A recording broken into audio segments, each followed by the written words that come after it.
কোরবানি শব্দটি কোরবান শব্দ থেকে নির্গত হয়েছে, যার অর্থ হলো নৈকট্য লাভ করা বা ত্যাগ করা। এর শরীয়তের পরিভাষাই হলো নির্দিষ্ট বস্তু নির্দিষ্ট সময়ে আল্লাহ সুবহানাহু ওয়া তাআলার উদ্দেশ্যের জন্য যে বস্তুকে নির্দিষ্ট সময়ে নির্দিষ্ট দিনে এবং নির্দিষ্ট নিয়ম অনুযায়ী যে পশু জবাই করা হয় তাকে বলা হয় কোরবানি। শ্রদ্ধেয় সম্মানিত, যে কথা বলছিলাম, কোরবানির গুরুত্ব ও ফজিলত আমাদেরকে জানতে হবে। কারণ আমরা যখনই আমাদের কাছে বছরে দুটো আনন্দ, সেটি হচ্ছে এক নম্বর হলো ঈদুল ফিতর এবং ঈদুল আজহা। ঈদুল ফিতর আমরা মাস দেড়েক আগে আমরা বিদায় করেছি, এবার আমাদের সামনে রয়েছে কোরবানি ঈদুল আজহা। তো এই ঈদুল আজহা আমরা পালন করতে চলেছি। তো এর গুরুত্ব ফজিলত আমরা সারা জীবন শুনে আসছি, আজকেও শুনব।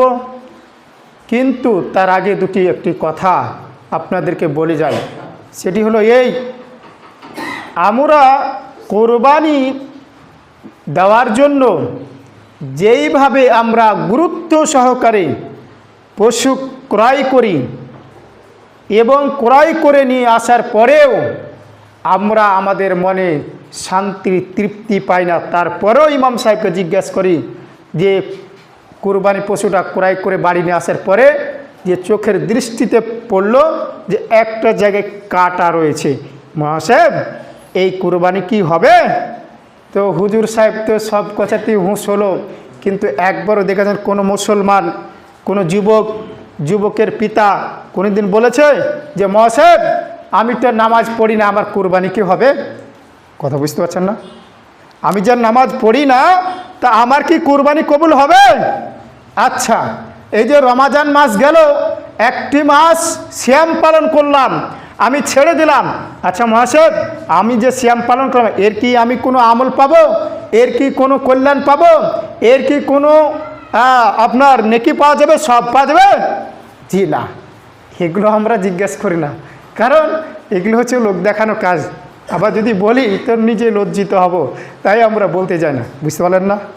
আমরা খুব অতি চালাকি, বেশি চালাকি করলে এই জন্য আল্লাহ তাআলা আজকে গোটা বিশ্বে মুসলমানদের পিটনে শুরু করেছে অমুসলিমদের হাত দিয়ে। বেশি চালাকি ভালো না, সুবিধা মতন ইবাদত করা চলে না। ইবাদত করতে হবে কার? রাসূলুল্লাহ সাল্লাল্লাহু আলাইহি সাল্লামের আদর্শ নীতিতে। আপনাকে কার কথা?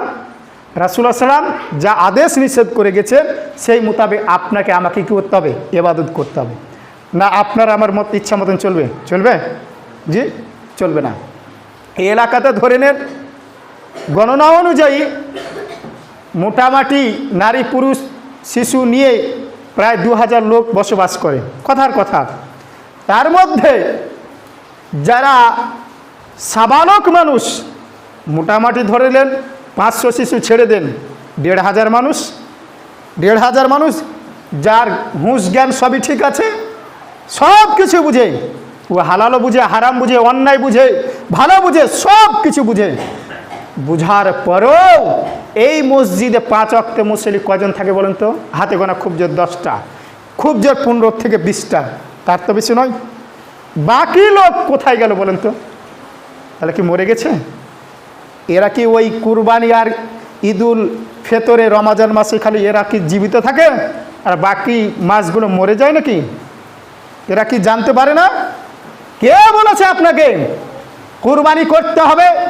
কুরবানি করার আগে আপনাকে মশলা মাসাইল ভালো করে আগে জানতে হবে, তারপরে আপনি কুরবানি দিবেন। কুরবানি তো এখন লোক লজ্জায় দিতে হয়, সে দিচ্ছে, কিন্তু কুরবানি দেওয়ার ইচ্ছা নাই। বুঝতে পারলেন না? কুরবানি দেওয়ার ইচ্ছা নাই।